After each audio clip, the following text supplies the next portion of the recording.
अपने दोस्त के साथ रहता था। वो एक सरकारी नौकरी करता था। फिर एक दिन गांव से उसकी माँ का फोन आता है। राहुल बेटा, कैसे हो? मैं ठीक हूँ माँ। बेटा, तुम्हारे लिए गांव के सरपंच की बेटी का रिश्ता आया है। उन्हें एक सरकारी नौकरी करने वाले लड़के की तलाश थी, इसलिए उन्होंने अपनी लड़की की शादी के लिए तुम्हारा हाथ मांगा है। ठीक है माँ, जैसा आपको अच्छा लगे। जहाँ आपकी मर्जी होगी मैं वहीं शादी कर लूँगा। ठीक है बेटा, तू कल ही ट्रेन पकड़कर गांव आ जा। यहाँ जब तक मैं शादी की तैयारियां करवाती हूँ। ठीक है माँ, मैं कल आता हूँ। फिर राहुल ट्रेन पकड़कर अपने गांव पहुंच जाता है। गांव पहुंचकर वो अपनी होने वाली बीवी से मिलता है।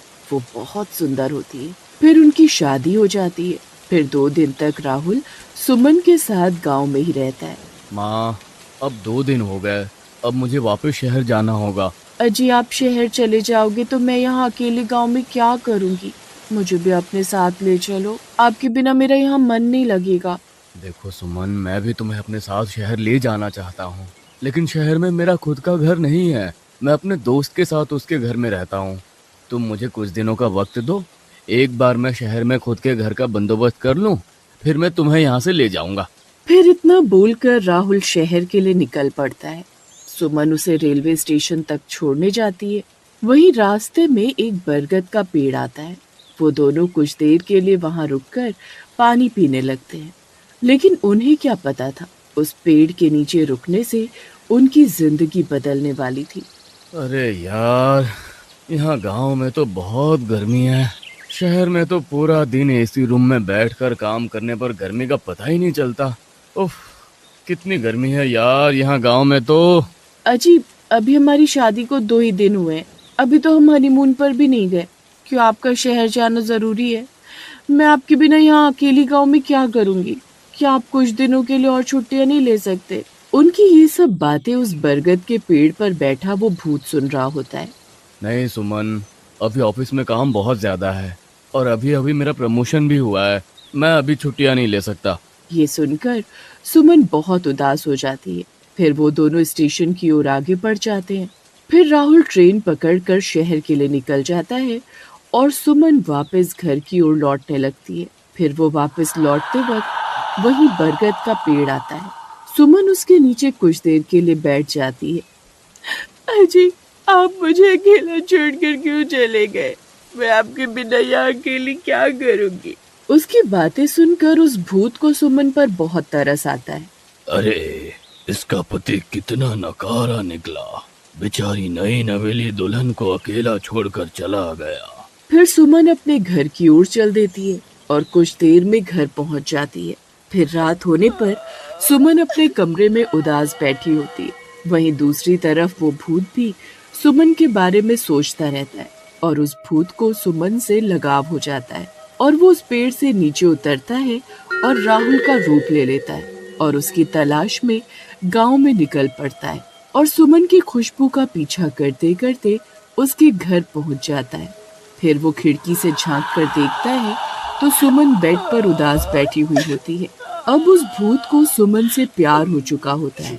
फिर भूत सुमन को खिड़की से आवाज देता है। सुमन, सुमन देखो, मैं आ गया। राहुल को खिड़की में देखकर सुमन खुशी से पागल हो जाती है। अजी, आप वापस आ गए। मैं जानती थी आपको मेरा प्यार वापस खींच लाएगा, लेकिन आप यहाँ खिड़की पर क्यों खड़े हो? घर के अंदर आइए ना। फिर सुमन भागकर जाती है और दरवाजा खोलती है। राहुल को देखकर उसके माँ बाप भी चौंक जाते हैं। अरे बेटा, तू वापस आ गया। तू तो कह रहा था अभी और छुट्टियां नहीं मिल पाएंगी। अरे, मैं सुमन के लिए आया हूँ। मुझसे सुमन का उदास चेहरा देखा नहीं गया, इसीलिए मैं वापस आ गया। फिर वो भूत राहुल बनकर सुमन के साथ रहने लगता है। सुमन भी अनजान थी कि वो उसका पति नहीं बल्कि एक भूत है। फिर वो दोनों खुशी खुशी रहने लगते हैं। फिर अगले दिन राहुल सुमन को खाना खिलाने बाहर ले जाता है और वापस घर लौटने में रात हो जाती है। रात होते ही राहुल की आंखें लाल होने लगती हैं। आपकी आंखों को क्या हुआ जी? ये इतनी लाल कैसे हो गई? अरे, ये तो कल रात में अच्छे से सो नहीं पाया ना, इसलिए ऐसे लाल हो गई है। तभी गली के सारे कुत्ते राहुल को देखकर भौंकने लगते हैं। शु, शु, शु, शु, चलो भागो यहाँ से। पता नहीं आज इन्हें क्या हो गया। आज से पहले तो कभी ऐसे भौंकते नहीं थे। अरे चलो भागो यहाँ से, नहीं तो एक एक को काट डालूंगा। भागो यहाँ से।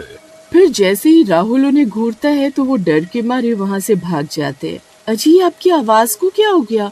ये अचानक से इतनी भारी कैसे हो गई? अरे कुछ नहीं, बस ऐसे ही थोड़ा गुस्से में बोला ना, इसलिए ऐसे ही हो। फिर वो दोनों अपने घर आ जाते हैं और सुमन सो जाती है। भूत सुमन का बहुत ख्याल रखता है। काश सब कुछ ऐसा ही चलता रहे। अरे 2 दिन हो गए इसके पति को गए हुए। वो शहर पहुंचने वाला होगा। अगर उसने पहुंचकर इसे फोन कर दिया तो मेरा भेद खुल जाएगा। मुझे कुछ करना होगा। फिर भूत घर की छत पर जाता है और टेलीफोन की तार को काट देता है ताकि राहुल अपने घर फोन न कर सके। वहीं दूसरी ओर राहुल भी शहर पहुंच जाता है और पहुंचते ही सुमन को फोन मिलाता है।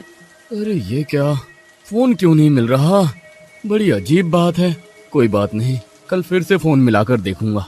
फिर राहुल लगातार हर रोज घर पर फोन मिलाने की कोशिश करता है, लेकिन उसकी बात किसी से भी नहीं हो पाती क्योंकि भूत ने फोन का तार पहले ही काट दिया था। अरे यार मनोज, आज 10 दिन हो गए सुमन का कोई फोन नहीं आया और घर का फोन भी नहीं लग रहा। मुझे समझ नहीं आ रहा क्या करूं। फिर ऐसे ही 1 महीना बीत जाता है। फिर एक दिन राहुल के माँ बाप उस बहरूपीय भूत से बोलते हैं, अरे बेटा राहुल, अब तो तुम शहर भी नहीं जा रहे। हमें तो लगता है तुमने अपनी पत्नी के प्यार में नौकरी भी छोड़ दी है। ये सब नहीं चलेगा। जब से तुम्हारी शादी हुई है तुम तो इस सुमन के प्यार में पागल हो गए हो। देखो राहुल, अगर शहर जाकर नौकरी नहीं कर सकते तो यही गांव में कुछ ना कुछ काम करना होगा। मैं अकेला इस घर का खर्चा नहीं उठा सकता हूँ। फिर अगले दिन से बहरूपिया राहुल घर से निकलता है और जादू से सोने के सिक्के बनाकर रोज अपने पिताजी को दे देता। सोने के सिक्के देखकर पिताजी की आंखें फटी की फटी रह जाती और उनकी खुशी का ठिकाना नहीं रहता। फिर कुछ दिनों तक ऐसे ही चलता रहता है। अब राहुल की शादी को 2 महीने बीत चुके थे और शहर में राहुल बेहद परेशान हो चुका था। फिर एक दिन, मनोज, अब 2 महीने हो गए और सुमन का कोई फोन नहीं आया। मैं आज रात ही ट्रेन पकड़कर गांव जा रहा हूँ। फिर उसी रात राहुल अपने गांव की ओर निकल पड़ता है। 2 दिन में वो गांव पहुंच जाता है। फिर घर पहुंचकर अपने घर की घंटी बजाता है। सुमन और बहरूपिया राहुल अपने कमरे में आराम कर रहे होते हैं। अजी, मैं अभी दरवाजा खोल कर आती हूँ। फिर सुमन जैसे ही दरवाजा खोलती है उसकी आंखें फटी की फटी रह जाती हैं। सामने राहुल खड़ा होता है। अरे मर गए रे, ये कैसे हो सकता है? आप तो मेरे साथ कमरे में आराम कर रहे थे। भला आप इतनी जल्दी यहाँ बाहर कैसे आ गए? सुमन की आवाज सुनकर उसके सास ससुर भी बाहर आ जाते हैं और बहरूपिया राहुल भी कमरे से बाहर आ जाता है। उन दोनों को एक साथ देखकर सबकी आंखें फटी की फटी रह जाती हैं। बहरूपिये, कौन है तू और मेरे घर में क्या कर रहा है?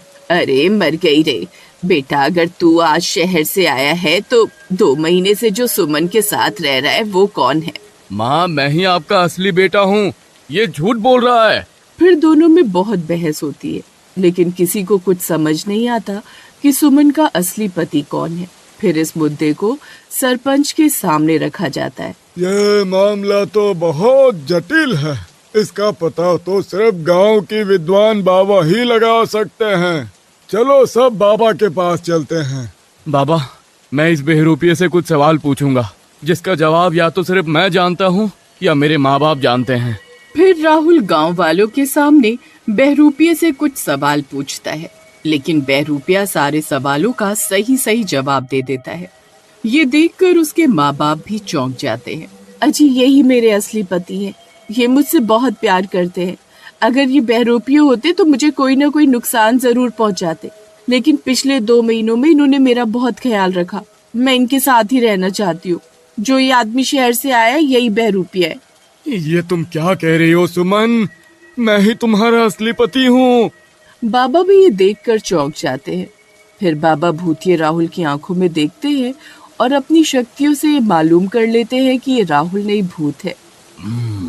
तो ये बात है, मुझे इस भूत की असलियत सबके सामने लानी होगी। फिर बाबा अपने थैले से एक कांच की बोतल निकालते हैं और बोलते हैं, जो भी सुमन से ज्यादा प्यार करता है उसे सुमन के प्यार की सौगंध है। वो अभी के अभी इस बोतल के अंदर समा जाए। अरे नास मीठे बूढ़े, सठिया गया है क्या? ये कैसी बहकी बहकी बातें कर रहा है? अब मैं अपना प्यार कैसे साबित करूं? तभी बहरूपिया राहुल सुमन की ओर देखता है और बोलता है, सुमन, आज पहली बार किसी ने मुझे मेरे प्यार की सौगंध दी है। मुझे पता है ये बाबा मुझे इस बोतल में कैद करना चाहता है, लेकिन फिर भी मुझे अपने प्यार को साबित करने के लिए इस बोतल में जाना होगा। मैंने तुमसे सच्चा प्यार किया है सुमन, और आगे भी करता रहूंगा। अलविदा, अलविदा। फिर इतना बोलकर भूत बोतल के अंदर चला जाता है और बाबा उसे कैद कर लेते हैं। ये सब देखकर गांव वालों की आंखें फटी की फटी रह जाती है। राहुल और उसके घर वाले भी अपने बेटे को वापस पाकर बहुत खुश थे, लेकिन अपने असली पति को वापस पाकर भी सुमन खुश नहीं थी, क्योंकि वो भी उस बहरूपिये से प्यार करने लगी थी।